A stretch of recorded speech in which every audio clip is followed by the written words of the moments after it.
আসসালামু আলাইকুম। বাংলা টেক অফিসিয়ালে নতুন ভিডিওতে তোমাদেরকে স্বাগত জানাচ্ছি।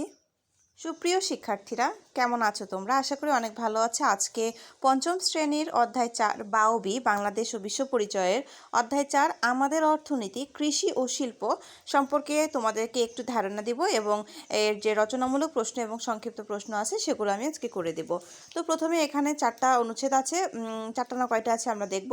প্রথম অনুচ্ছেদ হচ্ছে চাল, গম ও ডাল। এ সম্পর্কে তোমরা কিন্তু রিডিং পড়তে পারবে। রিডিংয়ের মধ্যে থেকে পরবর্তীতে আমি টিক চিহ্ন এবং শূন্যস্থান পূরণ এগুলো বের করে দিব।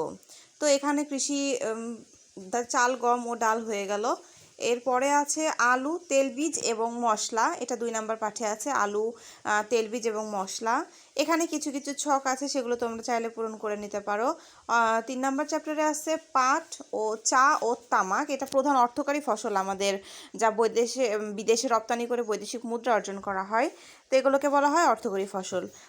তো এরপরে আছে এখানে কিন্তু ছোট ছোট অনেক অনেক প্রশ্ন আসতে পারে, শূন্যস্থান আসতে পারে, টিকচিহ্ন আসতে পারে, ডান বাম মিলকরণ আসতে পারে, যেগুলো আমি পরবর্তী পাঠে তোমাদের দেখিয়ে দেব। 4 নম্বরে আছে বাংলাদেশের শিল্প। এখানে বস্ত্র শিল্প, পোশাক শিল্প, পাট শিল্প।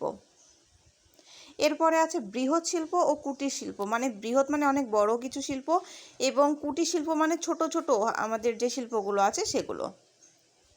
এই তো আমাদের এই পর্যন্ত শেষ হয়ে গেল।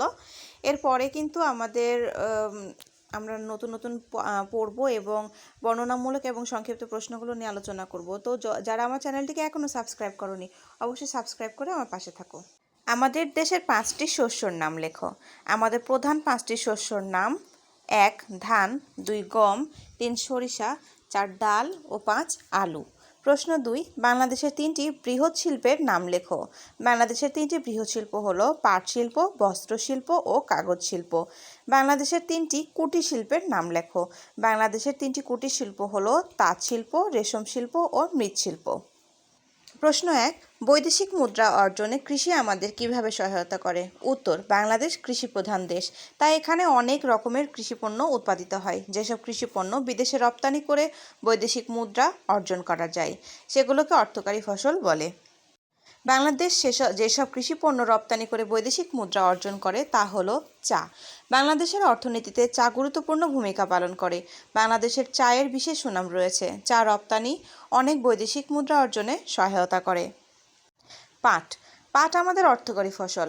পাট ও পাটের তৈরি পণ্য বিদেশে রপ্তানি করে প্রচুর পরিমাণ বৈদেশিক মুদ্রা অর্জন করা হয়। তামাক। বাংলাদেশে উৎপন্ন তামাক বেশিরভাগই বিদেশে রপ্তানি করা হয়। আলু। দেশের চাহিদা মেটানোর পর উদ্ধৃত আলু দেশের বাইরে রপ্তানি করা হয়। বাংলাদেশের অন্যান্য ফসলের মধ্যে তুলা, রেশম, সুপারি ও রাবার উল্লেখযোগ্য। প্রশ্ন 2, আমাদের পোশাক শিল্পের কিছু গুরুত্বপূর্ণ দিকগুলো বর্ণনা করো। উত্তর, বাংলাদেশের একটি গুরুত্বপূর্ণ শিল্প হলো পোশাক শিল্প। 1, বাংলাদেশের মোট রপ্তানি আয়ের সিংহভাগ আসে তৈরি পোশাক রপ্তানি করার মাধ্যমে।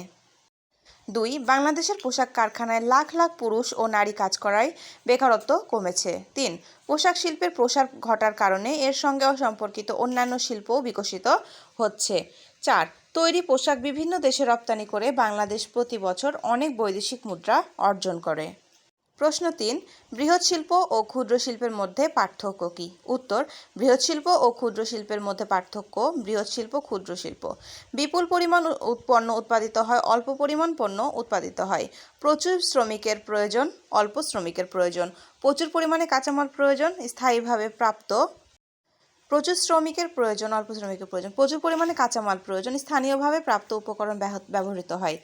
উৎপাদিত পণ্য দেশে বিদেশে বাজারজাত করা হয়। উৎপাদিত পণ্য বেশিরভাগই স্থানীয়ভাবে বিক্রি করা হয়।